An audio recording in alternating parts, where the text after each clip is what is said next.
the process of learning is always made of listening, comprehending, and meditating.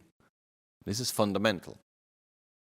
Whenever we need to meditate on something, whenever we want to meditate on something, before meditating on it, we must first listen and comprehend about it, because it's not possible to meditate on to have an object of meditation. We remember that whenever we meditate, we must meditate on something. It's not possible just to meditate without having an object of meditation.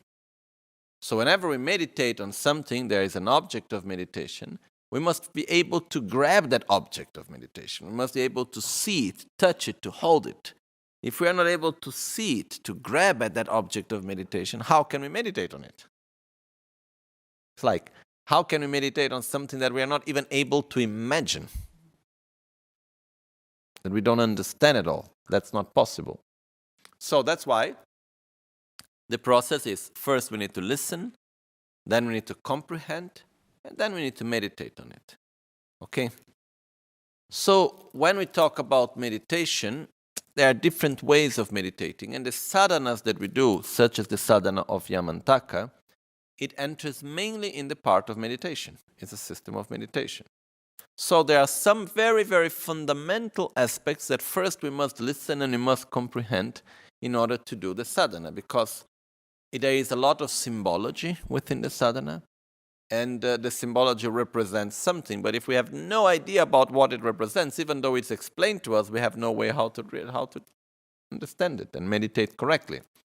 Like yesterday, we read in Italian, and each one could have read in English, the part in which it describes the meaning of the visualization of the mandala and the deity. No? And what happened is that, for example, the two horns of Yamantaka represents the two truths, relative and absolute truth. Oh, wow. But what is that? Oh. Then his body, speech, and mind, the three chakras, plus the 34 arms, represents the 37 branches of enlightenment. Oh, so nice. But what is that? Okay. Then his 16 legs represents the 16 realizations of emptiness. Oh, but what is that? So actually, there is a very powerful symbology in Yamantaka. But if we don't understand that, if we don't have the basis behind, then it's very difficult to grab at anything. Once we have the basis, then when we think, the 16, here I am as Yamantaka, my legs represents, my feet represents, the 16 legs represents the realization of the 16 emptiness that are crushing down the 16 other beings, which represents the 16 forms of ignorance, and so on, then it has a very special meaning, no? But if we have no idea about what emptiness is, and so on, then it's difficult.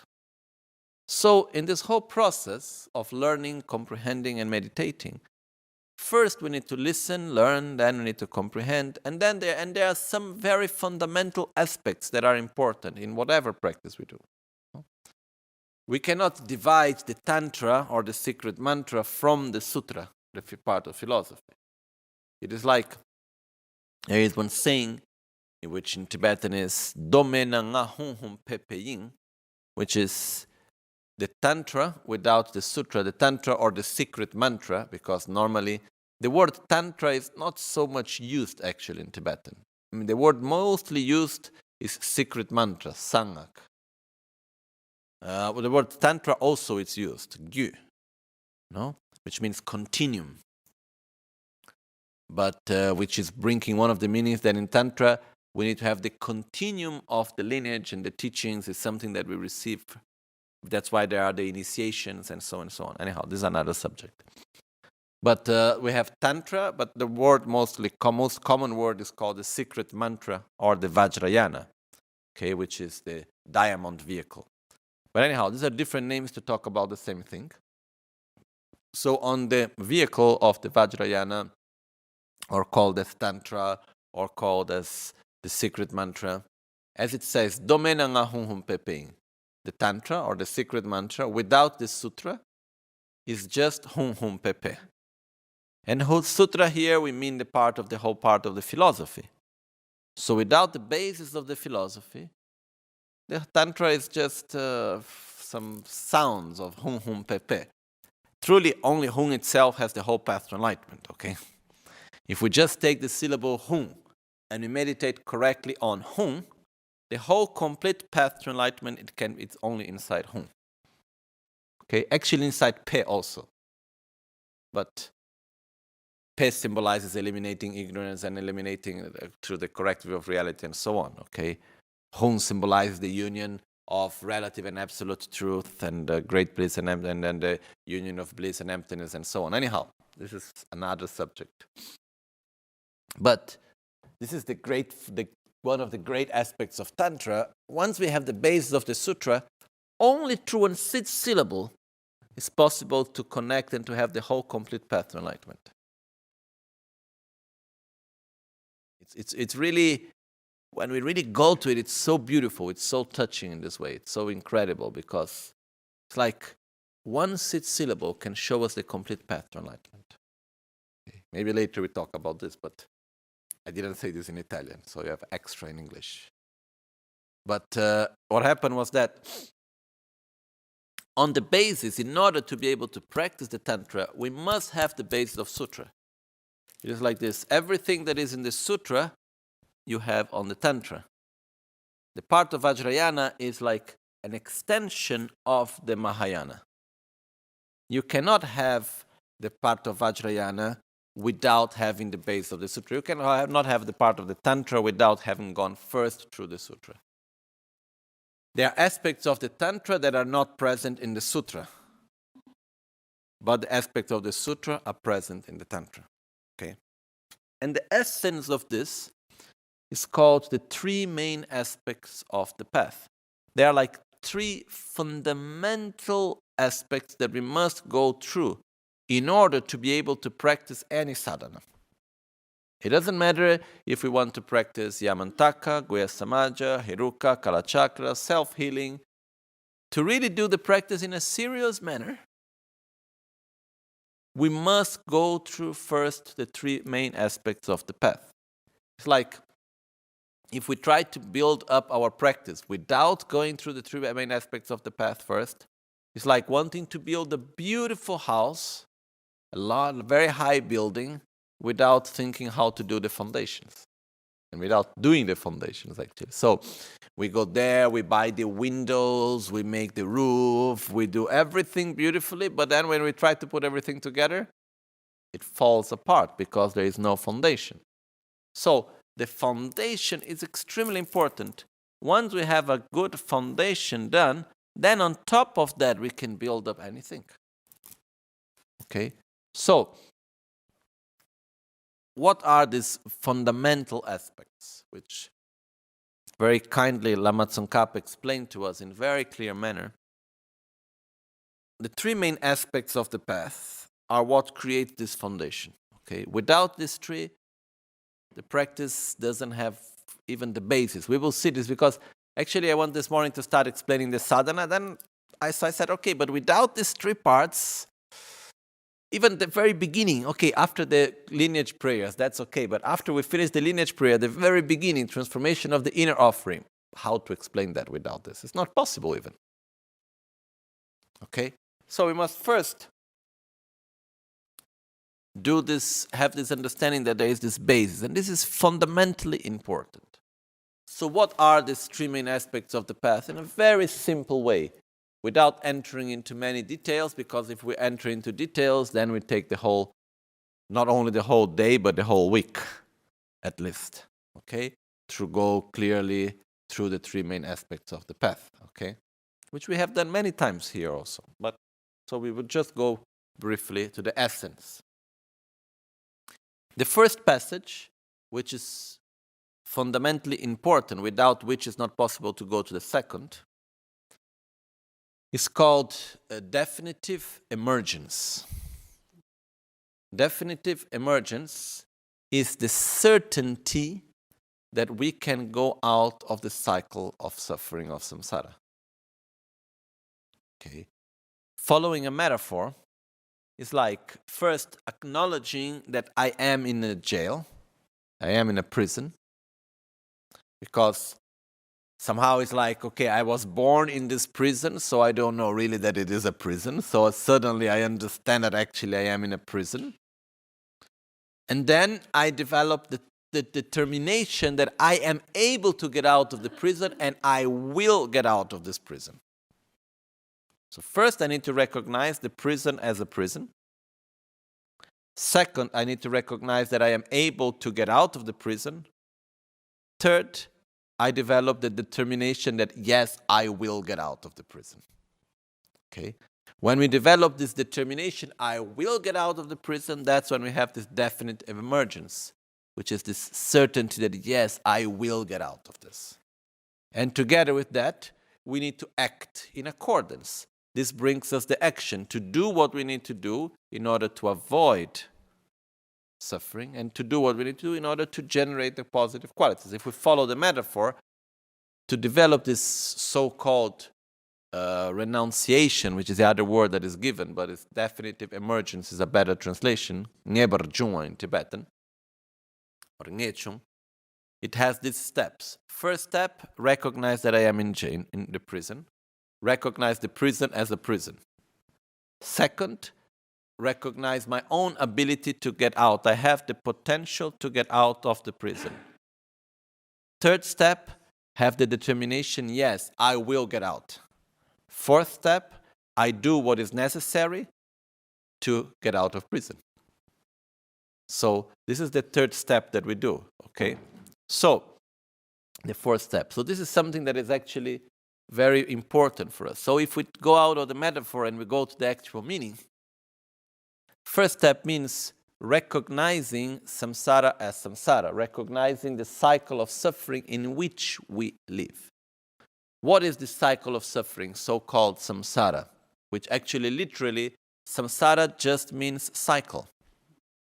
Okay, korwa in Tibetan, which means a cycle in which you are. But that's why it's called, also translated as cyclic existence. What is this cycle? It's not a place. Samsara is not a place. Very often we have this tendency, very often because we listen to Buddhist teachings within the worldview of a monotheistic religion and so on. So very often we listen to things in the wrong way. We have a complete wrong understanding very often. So sometimes when we listen about samsara, we have this idea that samsara is a place, that we need to get rid of this place. And the Pure Land is like a heaven. No. Has nothing to do. Samsara is not a place. Samsara is an inner state. Samsara is an inner cycle, which if we simplify it, it's divided into three parts. Samsara is the cycle of mental defilements, such as ignorance, hatred, insatisfaction, unlimited attachment, unlimited desire, fear, jealousy, envy, and so on. Okay? Out of this, we do the second part, which is we act, action, karma. So we speak, we act physically, we act mentally, we think. So out of these mental defilements, we do actions. These actions inevitably will bring results. And what is the results of our negative actions? Suffering. Okay? So simplifying a lot, samsara is this cycle that happens within. Mental defilements, out of mental defilements we act. Actions will bring results. And when we are in the moment of the result, how do we react upon such suffering? When we are in a moment of suffering, we say to ourselves, oh, look at that, that's the result of some negative action that I have done in the past that is ripening now on me as this person treating me badly. That's nothing more than a condition through which the karma that I have done in the past is actually manifesting to me. So I'm grateful that I am eliminating a debt that I created in the past, so good that I can extinguish my own negative karma. And we react almost with gratitude towards the person that is treating us badly. No. Normally what we do, we react with another mental defilement. Hatred, aversion, insatisfaction, whatever, okay? So the cycle is mental defilement, action, result. How do we react over the result of suffering? Another mental defilement, another action. So this is the cycle of samsara, which interacts with other cycles. It's like, because while I am experiencing one result, I am creating another 5 causes. It's like when I am taking one fruit, I am planting another 5 seeds at least. Because I get angry with one here, I do something else there. So we have so many seeds, and we are constantly in this process. Okay? If anyone is interested really to understand this better, it's important to go to see the teachings on the 12 links of interdependence. Because the 12 links of interdependence is like what we call now here 3 points, which is defilements, karma, and suffering. If we expand it, we can expand it through the 12 links of interdependence, okay? Which we will not enter into details now, but this is important to understand. So once we see that we live in this cycle, we understand and say, I don't want anymore to be in this constant cycle of suffering, which is created by defilements that manifest through actions that brings results. And I react again with defilement. I don't want anymore to be in this cycle. So recognizing the cycle of suffering, this so-called samsara, in which we live, is the first part, which is recognizing the prison as a prison. No? So we need to recognize that I'm living in this cycle and I must get out of it. So once we see, then we need to recognize our own potential, that by eliminating our ignorance, it's possible to eliminate the cycle of cyclic existence of suffering. So out of that, then I generate the determination that I will get out of this cycle of existence, of cyclic existence, the cycle of suffering. And then I have the determination by avoiding what is negative, what is harmful, and by cultivating what is positive, what is beneficial to me. That's when we develop this definitive emergence. Okay? So, I'm somehow oversimplifying, but this is the essence of it. And it's also called, this first step is also called to develop love towards oneself.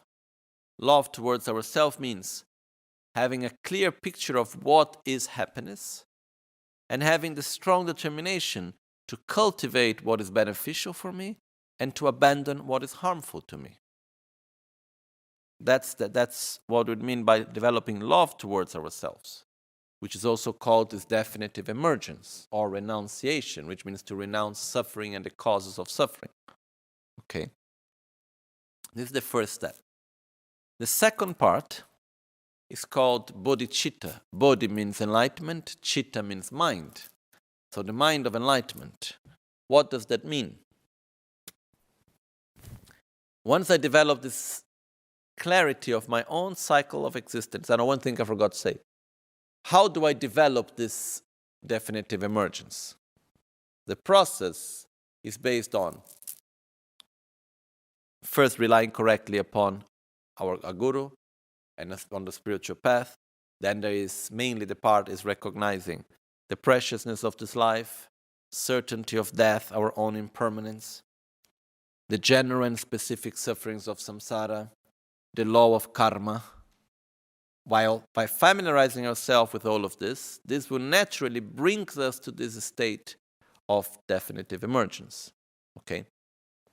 Once we have developed that, at least up to a certain level,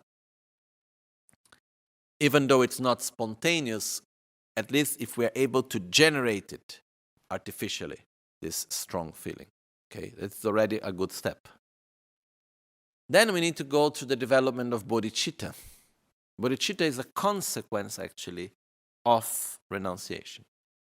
And bodhicitta is the fact that when we start looking around us and we look to other sentient beings around us and we see so much suffering that is around, actually, when we see the suffering of others, truly, our own suffering becomes irrelevant somehow. Because it's nothing compared to all the suffering that exists. So we develop here the process of developing first gratitude, equanimity, empathy, love, compassion, and then the determination to develop one's own self to help others. Because when we truly develop love and compassion towards others, this brings a sort of a frustration also, because it's how can I help others when I am in a bad situation just as them? How can I give you food if I don't have food to eat myself?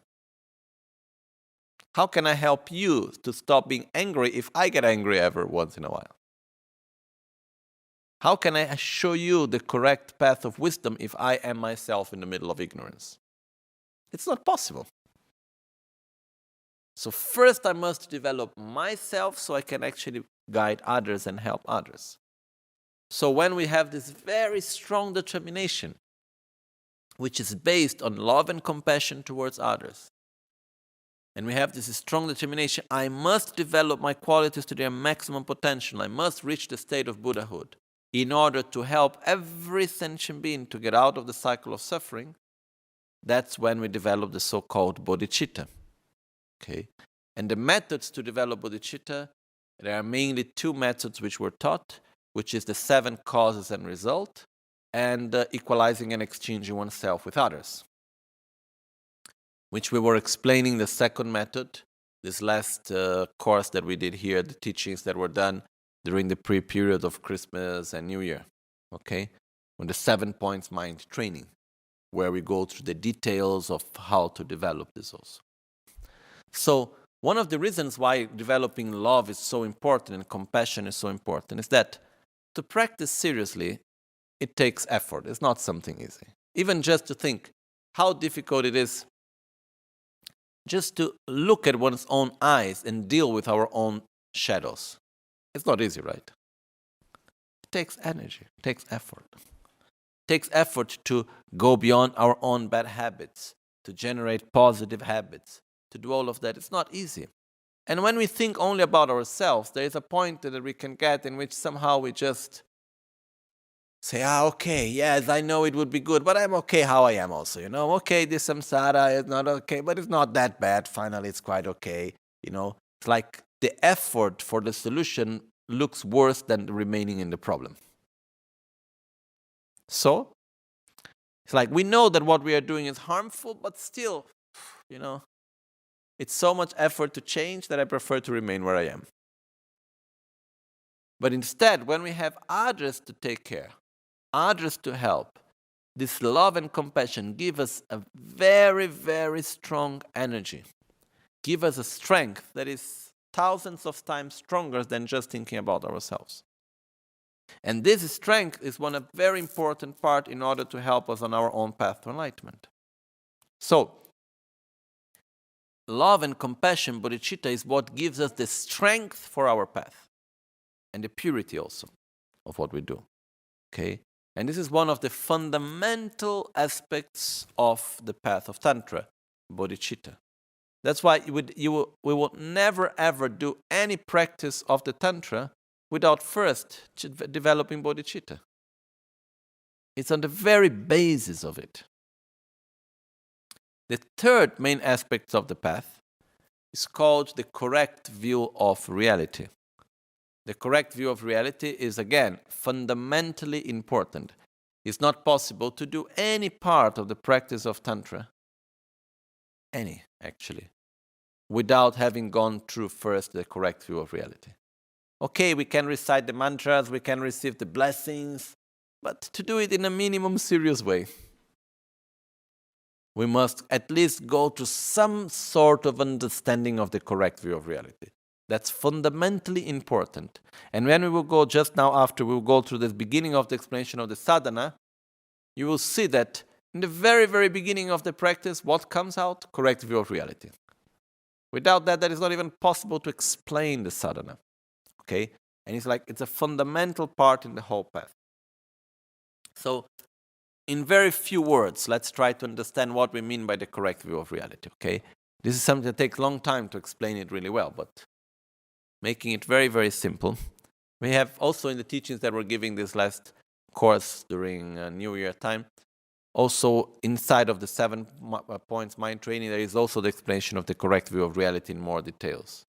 But making it really simple, Basically, the root of all our suffering is our own ignorance. And there are two forms of ignorance. There is the ignorance of not knowing, and then there is the ignorance of wrong knowing. Okay? So, the main form of ignorance that we have is the ignorance of wrong knowing. That's what is generating our main suffering. So, let's make two examples of it.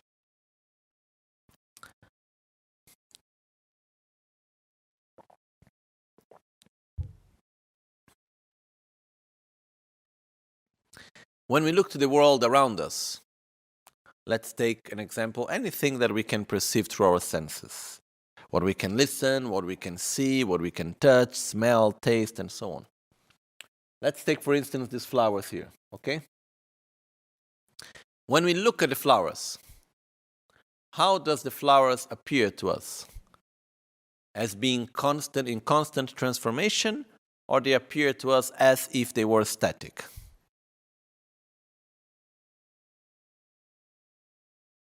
Without analyzing. They appear as if they were there, the same. We close our eyes, we open again, that's the same flowers, nothing changed. Okay? So, if we stop to analyze, are the flowers permanent or are the flowers impermanent? They are impermanent, right? They are constantly in transformation. It's not that one day suddenly they get old. Like everything that we can see, that everything that exists around us, that we can perceive through our senses, is constantly in transformation. Constantly in transformation. It's not something that suddenly changes. It's not static at all. But even though it is constantly in transformation, and when we stop to analyze, it's very clear that it is impermanent. How does it appear to us? As if it was permanent. And what happened? When we see the flowers, we look, oh, look at the flowers. Oh, they appear as if they were permanent, but actually they are impermanent. Or simply they appear as if they were permanent and we believe in it. We grab at them as if they were permanent. Not only they appear as if they were permanent, but we grab at such permanence. We believe that they are permanent. Okay? This is ignorance. So what happens when suddenly we can see the change is so evident that we suddenly see the change? Can we get upset? Can we suffer because suddenly we see changes in things? Actually, yes. Okay? But the changes never happen from one instant to the other. It's a gradual process that is constantly happening all the time. In the very first moments that something begins, it's already in the beginning of its own end. That's the nature of things. But we do not perceive it. Things that are impermanent appear to us as if they were permanent, and we grab at that fake permanence. That's ignorance. So what would be wisdom here? To see impermanent phenomena as being impermanent. That's wisdom. Wisdom means to be consistent with the way how reality is. Another example. The reality in which we live, is it objective or is it subjective? In the sense that, let's take for instance the same object, the flower. Does it exist in the same way for everyone or it exists in a different way for each one of us? Actually, it exists in a different way, no? Because we see reality through the filter of our own culture, mentality, experience, and so on. So, everything that exists in a different way for each observer, for each moment. But still, when we see anything, I look at the flowers, how do the flowers appear to me? As being objective or as being subjective? What happens when someone comes and tells me that this is something else? I say, sorry, you are wrong. Why? Because I see it differently. So what happens is that even though we live in a subjective reality, this subjective reality appears to us as if it was objective. And what we do, we look at the flowers and we say, oh, look at the flowers. They appear to me as if they were objective, but actually they are subjective, no? Do we have this awareness in our daily way of dealing with situations and people and objects and everything else? No. What happened? We grab at this false objective reality. And this means ignorance. What is the wisdom here? To see subjective reality as being subjective. To see impermanent reality as being impermanent. Okay? Also to see the lack of objective reality in the subjective reality. That's also a way of wisdom. So, the fact of understanding this interdependence, this very complex interdependence in which we live, where everything is actually subjective, this is part of the wisdom. That is fundamentally important. Now, we're a little bit oversimplifying, but it's fundamentally important for any practice of Tantra. We will see this a little bit later, why and how, okay? So these three main points, love towards oneself, love towards others, bodhicitta, and correct view of reality, are the three pillars that sustain the whole path to enlightenment and that sustain any practice of Tantra. Okay? So, if we want really to practice seriously, if we want really to gain realizations and to do it in the correct way and so on, we must, together with the practice that we will do, first we must put effort into listening, comprehending, and meditating on the three main aspects of the path. You know? It is said that if we do millions of mantras, or if we develop even perfect state of meditative samadhi, meditative concentration, we can develop the most best perfect concentration, and we can recite millions of mantras making all the visualizations perfect. If we do not have renunciation, love towards ourselves, bodhicitta, love towards others, and correct view of reality, it will not take us to enlightenment.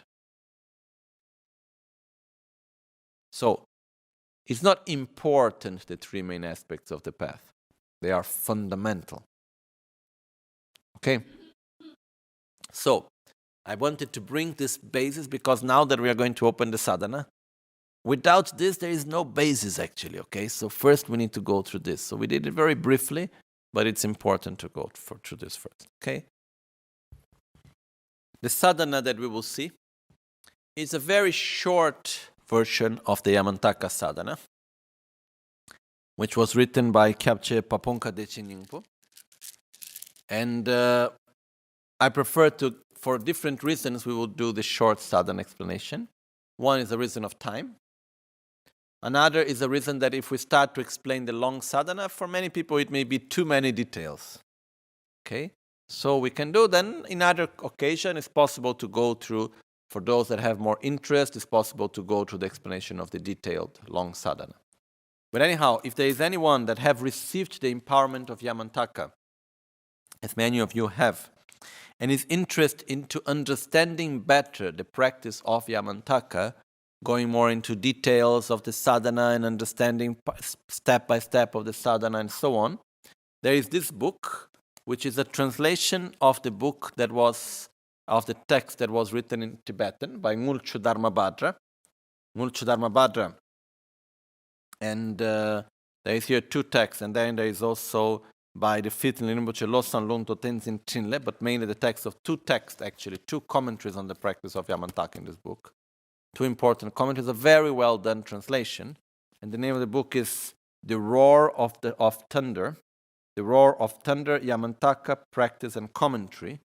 So if anyone who is interested into really going into more details on the practice of Yamantaka and wants to understand better the long sadhana and so on, this here is the two texts which can really help on that. Okay, so luckily we have the translation into English, so it's possible also for those that have received the empowerment and wants to do the practice more seriously to understand it better through this text also. Okay? So now we'll go to the short sadhana.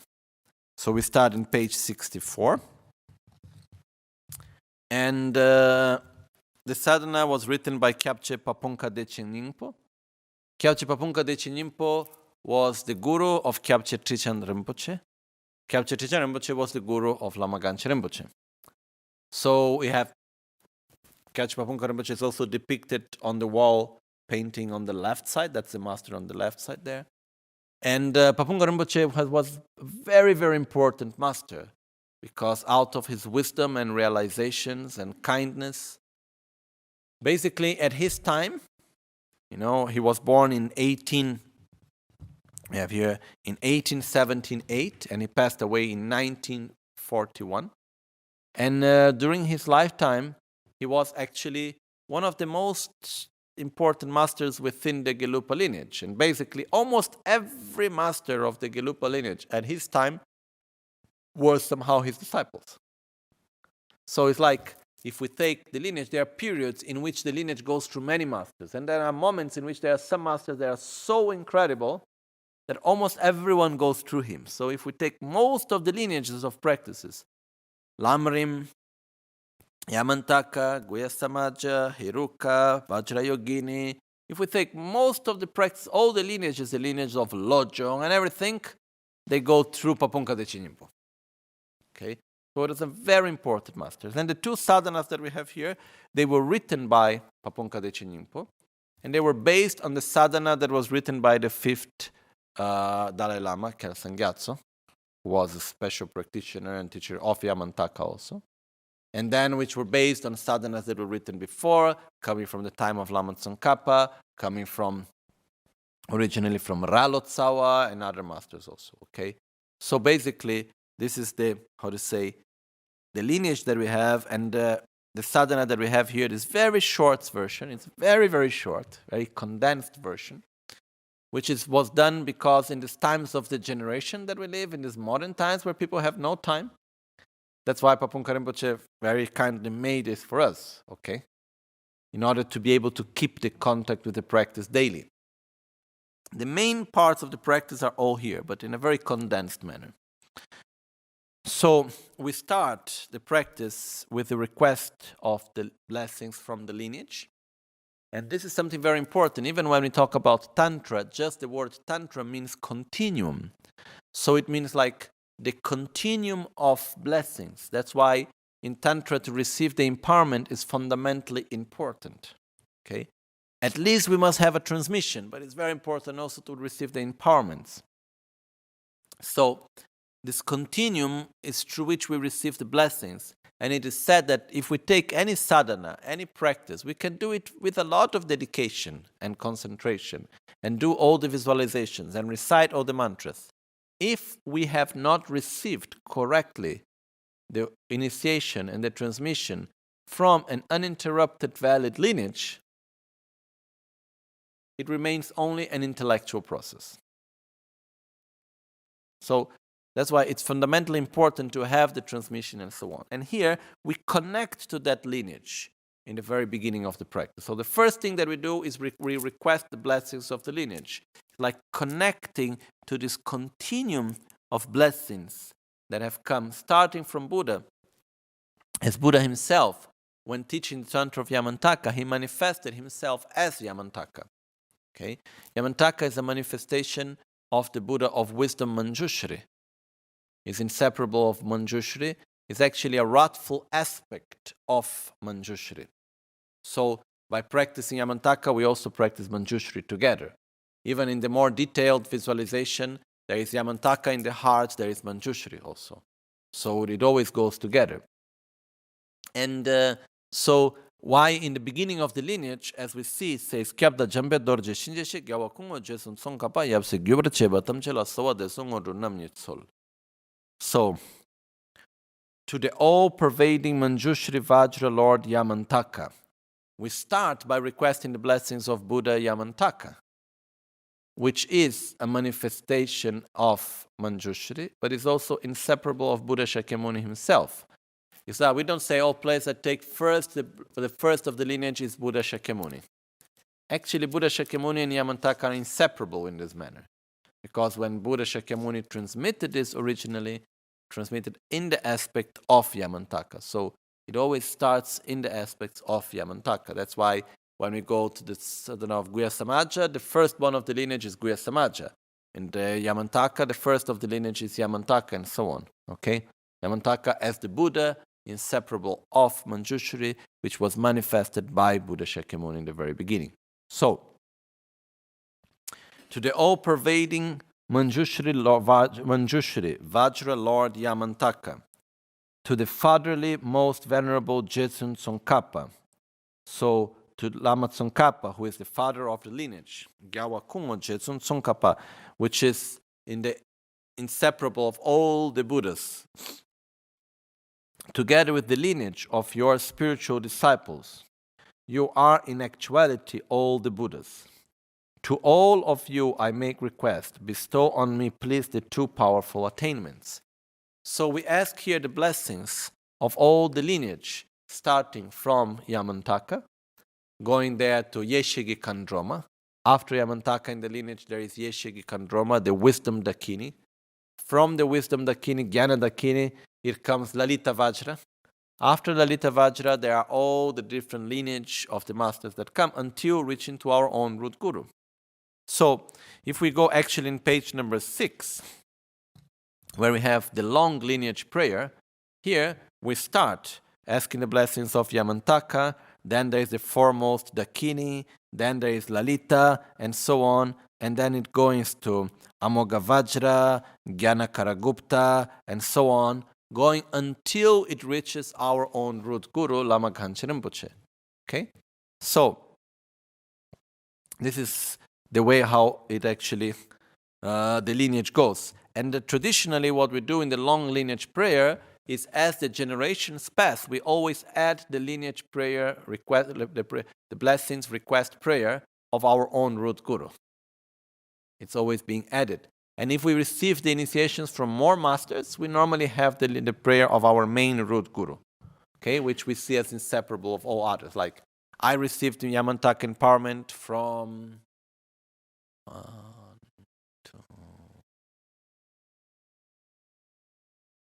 5 different masters. So if I need to put them all of them, I need to make, normally what I do the prayer of my own root guru, Lama Ghanchen Rinpoche, which embodies together all the other masters from whom I received, 6 masters I received this empowerment. So then I put all of them, the others together within that, okay? But when we do the short sadhana, we make one verse representing the whole lineage. So we request the blessings of the whole lineage, and normally, if we can, it's better to recite 3 times this verse, okay? And we concentrate well, not doing it completely fast. One thing also is that normally, before starting with the sadhana of Yamantaka, it's better to do the preliminaries. If we do not have the time, if we don't have the possibility, we can do the sadhana without doing the preliminaries first, because there is the very essence of the preliminaries inside the sadhana itself. But if we have the possibility to do the preliminaries first, it's better. We can do the preliminary practices or through the practice of the Guru Puja, or through Lama Chepa, or through the Guru Yoga of Lama Tsongkhapa Gandela Gema, or through the normal preliminary practices that were taught by Rinpoche in self-healing and in the other sadhanas also. Okay? So, for those that have never received any instructions and explanations of the preliminary practices, please, you can follow the teachings that we're giving on the Guru Puja, or on the teachings of the Guru Yoga of Lama Tsongkhapa, Gandela Gema, or the teachings of self-healing. The detailed explanation, commentary, where actually I gave the explanations on the whole preliminary practice with the visualizations and the meaning and so on. This is very important to have also in the beginning. Okay? Also in the 6 dharmas of preparation, the preliminaries are also there.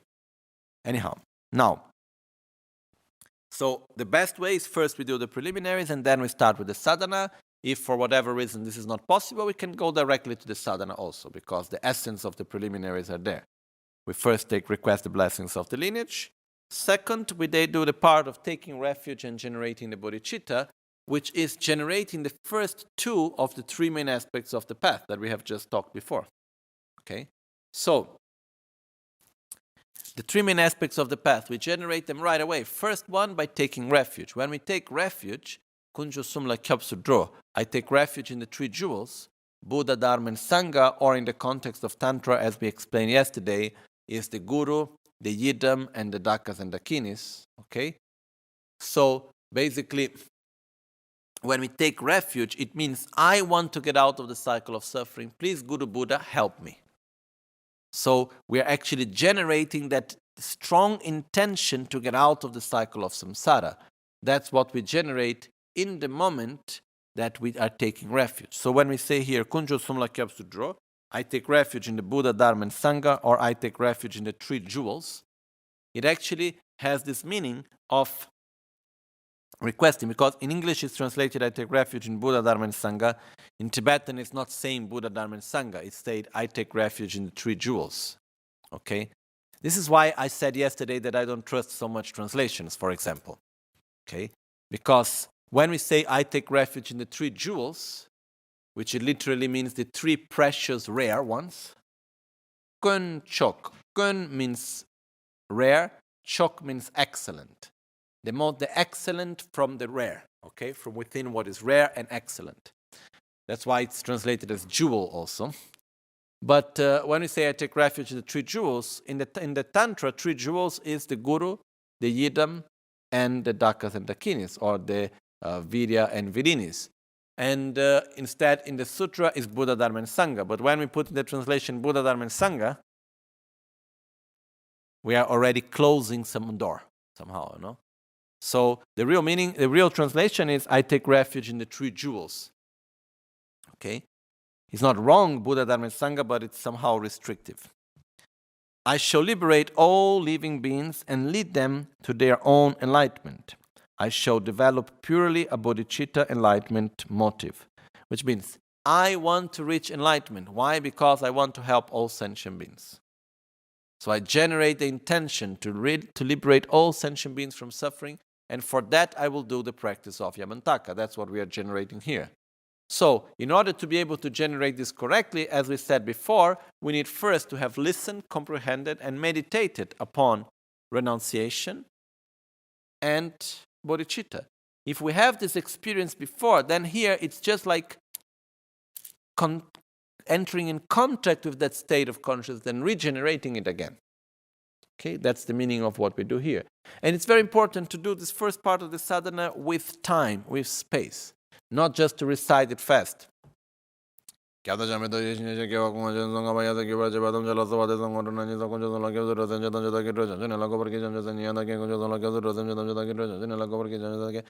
going to have for lunch today, you know?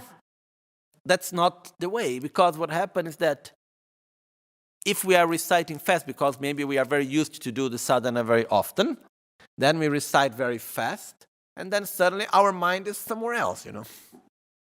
The reason why we have the words is to direct the mind. It's okay, it's nothing wrong to recite fast if our mind is able to follow together. If we generate the right motivation and we generate that state of consciousness, it doesn't matter how fast we recite, as long as our mind follows the meaning. Okay? So in the beginning, especially, better to recite slowly. We do 3 times the prayer of lineage blessings, 3 times the prayer of generating refuge in bodhicitta. And if possibly, you read the Tibetan, which connects us to the lineage and the blessings. And then after, we read also the English to connect with the meaning.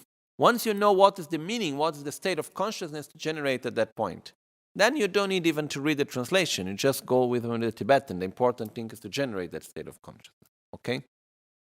Actually, every part of the sadhana is divided into 3 aspects. How to recite, the meaning of the words, how to recite, which goes the melody or the way how to say, but the meaning of the words, the visualization to be done, and the state of consciousness to be generated. Every sadhana has these 3 aspects. I'm not going to go now through all these aspects right now, because then we don't move forward. And I want at least first to have a first idea of the whole sadhana. Then we can go back again to go to more details, okay? But the sadhana to be complete practice, we must have the meaning of the words, which is the first step, which we are going to see today. Then the second step is the actual visualizations. And the third step is the state of consciousness to generate. Okay? This is just to understand that we have these 3 levels, but we start with the first. Sure. The next part of the practice, where we start in the very beginning still, but which is connected directly to the third of the 3 main aspects of the path, which is emptiness. It is that we say Ranyike Jigipe Dorje Jiji Chanyagi Trigudantoba Zimbe Kuru Shempar Cure, which the translation that we have here says, instantaneously I arise in the bodily form of glorious Yamantaka, with 1 face, 2 arms, holding a curved knife and a skull cup. So, in an instant, we appear as Yamantaka, okay? We hold a curved knife in our right hand, a skull cup in our left hand, symbolizing the union of method and wisdom, the union of great bliss and emptiness, and we are in the form of Yamantaka. The skull cup and the curved knife actually has the same meaning as the dorje and the bell, okay? Which is the union of great bliss and emptiness, a union of method and wisdom, of love, compassion, and wisdom also. So, the important thing here, we could actually explain this we could remain just at this very first part of the instantaneous self-generation for a long time. But now we are just going to go to the essential points, okay?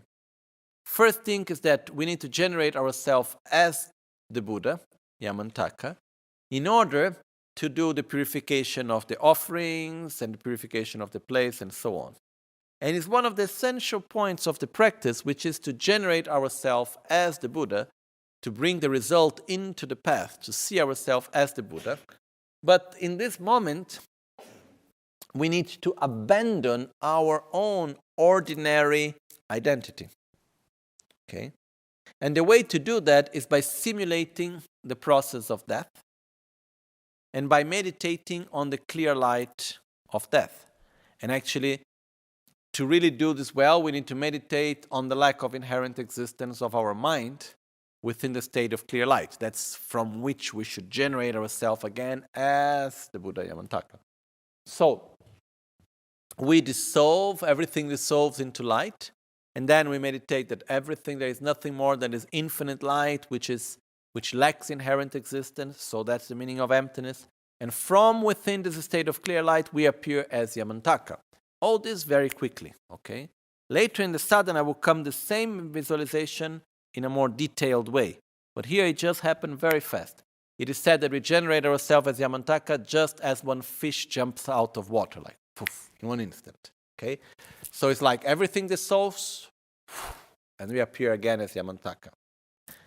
If we would like make slow motion of this process, we have inside the solution of death, clear light of death, then oneself, the Dharmakaya, transforming the clear light of death into the Dharmakaya, then the Sambhogakaya, and then the Nirmanakaya, we appear as the form of Yamantaka, okay? Which the detailed explanation of this comes later in the practice. But it's a very important part that we need to repeat again and again. That's why we train since the very beginning of the practice. And here, as I said before, we are applying the third of the 3 main aspects of the path, which is correct view of reality. Because how can I generate myself as Yamantaka? Because I lack inherent existence. So I take away the ordinary identity. I meditate on the lack of inherent existence of the self. And from within that state of the lack of inherent existence, I appear as Yamantaka. Okay. Some people sometimes say, oh, but how can I generate myself as a male deity when I am a woman? How can I generate myself as a female Buddha when I am a man, or something like this? The fact is that some people say also that the male Buddhas are for men, the practice with male Buddhas are for men, the practice with female Buddhas are for women. It's not exactly like that. Okay. The first reason is that when we generate ourselves as the Buddha, in this case Yamantaka, actually who is appearing as Yamantaka is not me in my ordinary appearance of this body. That's why first we simulate the process of death, and then this gross body is completely gone, and then remains only the very subtle body and mind, and then that very subtle body and mind appears as Yamantaka. And our very subtle body and mind, that is what goes from life to life, doesn't have sex. It's not man or woman. It's not male or female. It's the essence that goes from life to life, okay?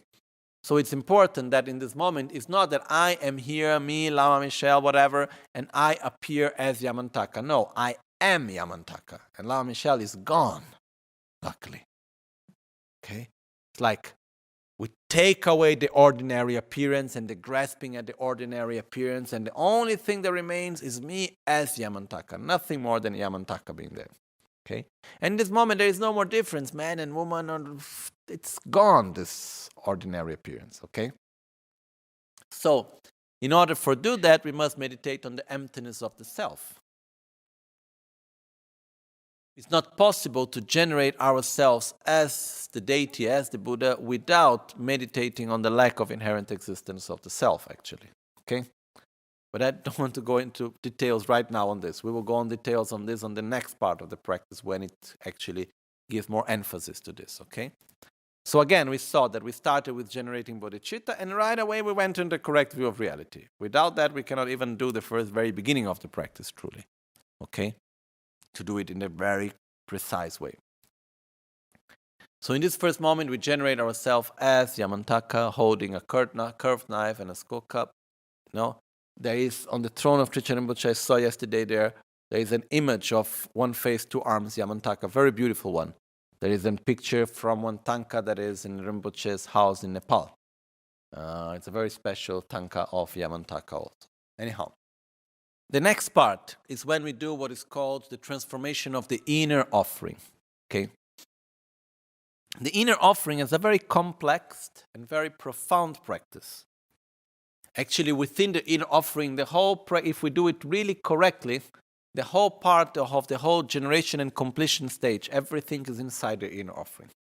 Okay? So, in very few words, what we do in the practice is we start first eliminating the interferences with Om Rishti Vikritanana Humpe, then Om Subhavashto Sarvadharma Subhavashto Hang, and then normally the recitation goes as Tombani the Gyoto Bengalayam Lora Lemia, Goki was something knowledge to Bakarabina the Shanga, doing at the Mahorangi to Gimole, to long Yame Bartman Exenation. You get some level of the Sunday Timotable on the Shonga Katrina, you can edit the Barchungi Mamba Barchin, Pelwar Gur, Omahung, Omahung, Omahung. What we truly need to recite is the Om Rishti Vikritanana Humpe, Om Sabavashuda Saradama Sabavashuda Hang. Omahung, Omahung, Omahung.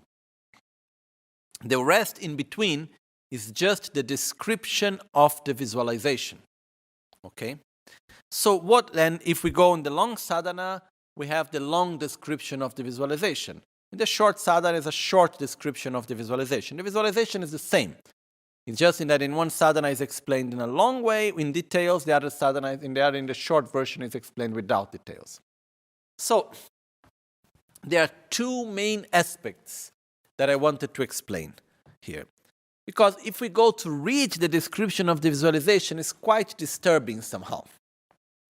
Because we visualize this skull cup that is held by 3 human heads, one that was just cutted, the other one which is still red, the other one that is starting to get blue because was cutted already for some time, and the other one that is completely dry white. On top of these 3 heads, there is a big skull cup. On the inside of it, there are the 5 nectars and the 5 meats. The 5 meats, we have the elephant meat, the horse meat, the cow meat, the dog meat, and the human flesh. Then there are the 5 nectars together. So in the center and the 4 directions are the 5 meats. Then on the 4 intermediate directions and in the center there are the 5 nectars. The 5 nectars, there is urine, excrement, blood, sperm, and bone marrow. And then all of this boils up and it becomes a nectar in the color of Mulchuk is mercury colored nectar, and then this nectar then after is offered, okay? And this nectar is like, with a little temperature, you can see a little bit like the steam coming out of it also, okay? Mercury colored.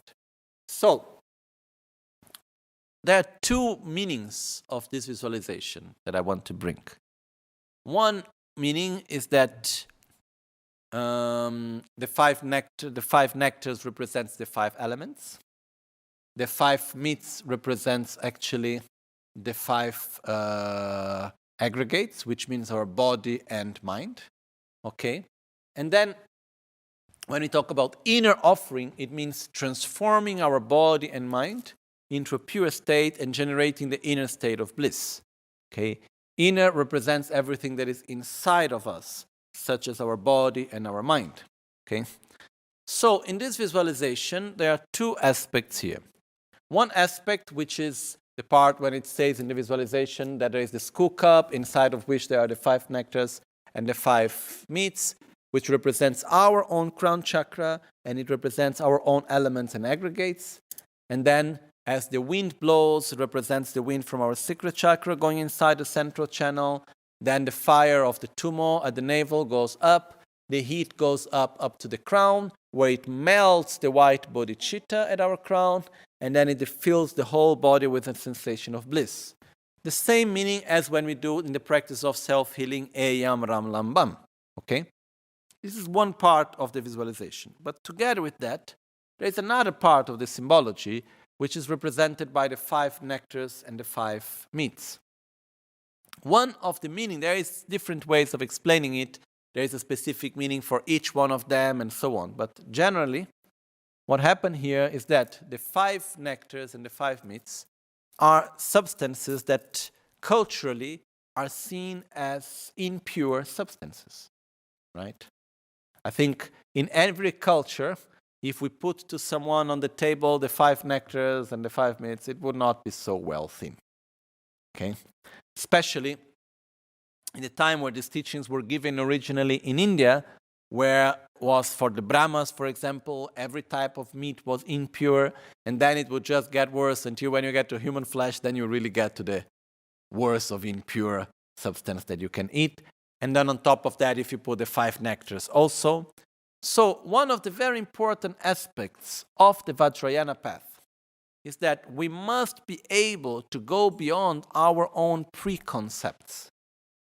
Preconcepts means when there is something that we see it as existing inherently as pure or impure.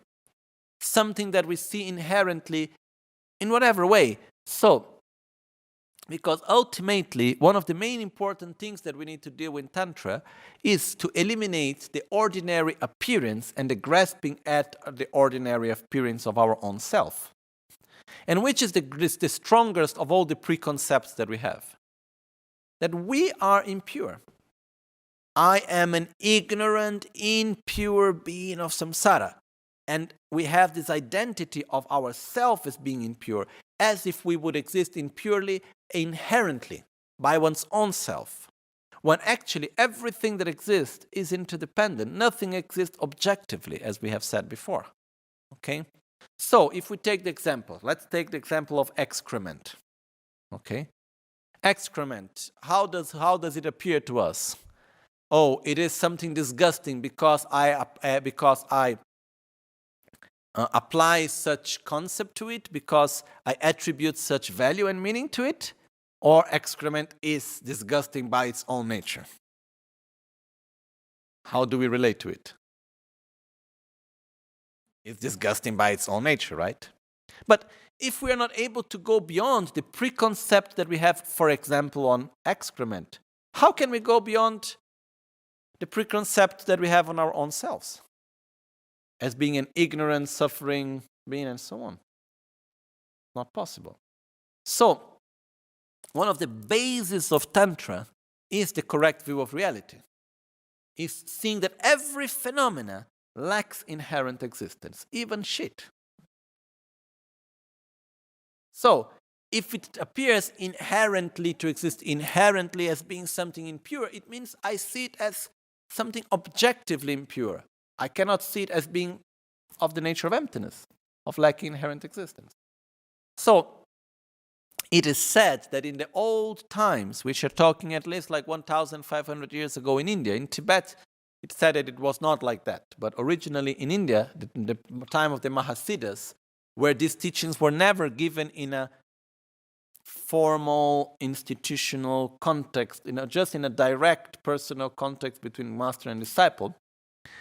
Many masters, that they were the great Mahasiddhas, the great realized beings, one of the tests that they would do to their own disciples to see if they were ready to really follow the rest of the practice is they would give them to eat the 5 meats and the 5 nectars. And they would need to transform it and see it in a not in an impure way. They would be able to transform through their mind and to see it in a pure way. Okay? Because basically, if we are not truly able to transform these 5 substances, these 10 substances actually, how can we truly transform our own self? How can we eliminate this preconcept of ourself of being impure if we are not able to eliminate the preconcept of the substances of being impure? Okay? So this is where somehow this is coming from also. Okay, I'm simplifying a bit, but it is something that is very important. So we are not at that times anymore. Nobody's going to be given before receiving the empowerment of Yamantaka. Okay, here is the 5 nectars and the 5 meats. First you try it, and then if you can transform it, then you have the rest. Okay, this is not going to happen. But even in the representation of the inner offering that we have here in the Kapala, this is called inner offering. It's the representation of the inner offering. We put some pills inside, and normally this pill it's representing the essence of the 5 meats and the 5 nectars. But these pills nowadays, they are not made anymore with the original 5 nectars and 5 meats. So don't worry that inside of the inner offering there is like parts of human flesh or something like this. Nowadays they are done with plants. Already since many centuries they are done with plants. So there is one specific plant for each one of the 5 nectars and for each one of the 5 meats. And there is a very complex way of making these pills. Anyhow, the fact is that the meaning that we have here is that we need to go beyond every sort of preconcept and every sort of preconception. And also it's because of that great masters of the past, they would manifest themselves in a non-conventional way. Because until the moment that we are there full of preconcepts, we don't have the minimum requirements to practice correctly the Tantra. The minimum requirement is to give up preconception. Why? Because it's to have a correct view of reality. It's to go beyond preconceptions, because to say, okay, nothing exists by its own characteristics. It depends on the imputation of the name, the value that is attributed of the observer. Okay? So this is something that is represented in the very beginning of the practice by the transformation of the 5 nectars and the 5 meats. Okay? This is one of the meanings. And this just made me remember one story of in the monastery, which I don't remember precisely if it was Gyuto or Gyume, and I also don't remember the name of the master. I think it was Changyero Pedorche, but I'm not really sure. That he was the discipline master of the monastery. And this monastery was one of the tantric colleges, which is in Tibet normally, in the central area of Tibet, around Lhasa. The monks would do the part of philosophy on Sera, Ganden, or Drepung, these 3 monasteries. And when they would finish like 18, 20, 25 years of philosophy, then they would go to the monasteries where they would learn specifically the meditation practices and of Tantra. So these 2 monasteries were mainly known as Gyuto and Gyume. Like Tashilumpo had its own tantric college inside the monastery. So it was Gyuto and Gyume. So one time in one of these 2 monasteries, happened that some of the monks, they started to have behaviors that were were not respecting the monastic rules and so on, such as drinking alcohol and having other types of behaviors that were not correct. And they were doing this, justifying themselves that they were actually transforming the alcohol and so on into nectar. So because they could transform it, they could actually do something that was against the general rules. And they were doing that. So one day, the discipline master, I don't remember if it was the discipline master or the abbot, but in this monastery they have both very a lot of power, and the discipline master has almost more power than the abbot actually. And anyone to become abbot first must have been discipline master. So anyhow, it's just like 3 years of discipline master, then become abbot right away. Anyhow. One time it was a morning ceremony, and then this master, the discipline master, he organized that when all the monks were there seated, ready to take their tea and morning breakfast, which was normally a sort of a soup of tsampa. Instead of a soup of tsampa, he prepared and ordered to put for everyone, including himself, on their big cup, their big bowl, one soup which was made of excrements and urine. Basically, they went into the open toilet of the monastery, took whatever was there, and made a nice hot soup. And so there was this soup of excrement and urine that was put there, and was not even, I don't think it was even fresh, okay? So they put that, they cook all of that there, and then they pour for everyone inside their cup, and then he said, look, there are people here that say that they can transform anything into nectar, and because of that they can go against the rules of the monasteries, and so on. So if any one of you can really transform into nectar, please do it now. So if you can drink this nectar that I have just given to you as nectar, then you are allowed to continue to have such behaviors. Otherwise, if you have been having these behaviors and you are not able to drink it, you are going to be expelled from the monastery. And anyone that is not able to drink is also not allowed to have such behaviors. He himself, that was not having any of that behaviors, he took it and he drank it all without any difficulty and any problem. Some monks did the same, which had these realizations. Many tried and started vomiting, and they could not, so they were expelled from the monastery. And many didn't do anything. So, this is just one example of actually when we talk about really eliminating the preconcept that we have over things, okay? So, this is one important meaning that comes here, which is the ability actually to eliminate our preconcepts. Remember that the greatest of the preconcept is on our own self. And on the path of Tantra, the main thing to eliminate is the ordinary appearance and the grasping at such ordinary appearance. So in order to eliminate the ordinary appearance that I have, the grasping at myself as being an ignorant, inherently ignorant being, first I must be able at least to see the lack of inherent existence of other phenomena. That's the basis. So this is what it's said in the very beginning. Then, through the visualization, which is represented like Ayam Ralambam in self-healing, where the wind blows, the fire grows, it melts the bodhicitta and fills the body with nectar, it means generating a deep state of great bliss that fills each and every part of the body. And within that state of great bliss, to meditate on the lack of inherent existence. That's why we start also with the mantra Om Subhava Shuddha Sarvadharma Subhava Shuddha Hang, which means all phenomena are of a pure nature. I am also of a pure nature. The pure nature means being free from the impurity of inherent existence. So, as we do this, the state of consciousness that we should generate, if we really do the practice in the highest form, is the union of great bliss and emptiness. And is within, so the bliss is generated from the inner process of melting the white bodhicitta at the crown, by letting the wind enter the central channel, the fire grow in the navel, and then the bodhicitta melt in the crown. And then within that state of great bliss, one is supposed to generate the mind that realizes the lack of inherent existence. So to realize the lack of inherent existence of the 5 nectars, of the 5 meats, and of oneself and every phenomena. So actually, in this moment, we generate the state of great bliss, and this great bliss realizes the lack of inherent existence. Okay? So this state of being in a state of great bliss, and the state of great bliss realize the lack of inherent existence, is called the union of great bliss and emptiness. And this union is the state of consciousness that we are supposed to have during the whole practice. If we are doing, I'm not talking about this right away, I'm talking about, okay, what is the goal of practice where we want to reach, okay?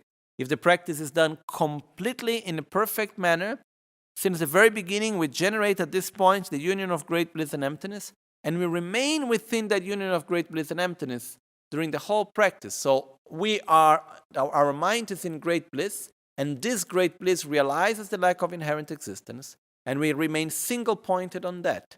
And one other part of our mind is actually then doing all the visualizations and everything else. but without ever letting go the realization of inherent existence, of the lack of inherent existence of emptiness within a state of great bliss. Okay? So, actually, just this very beginning of the practice, it's a very deep and very meaningful part if we do it everything as it's supposed to be.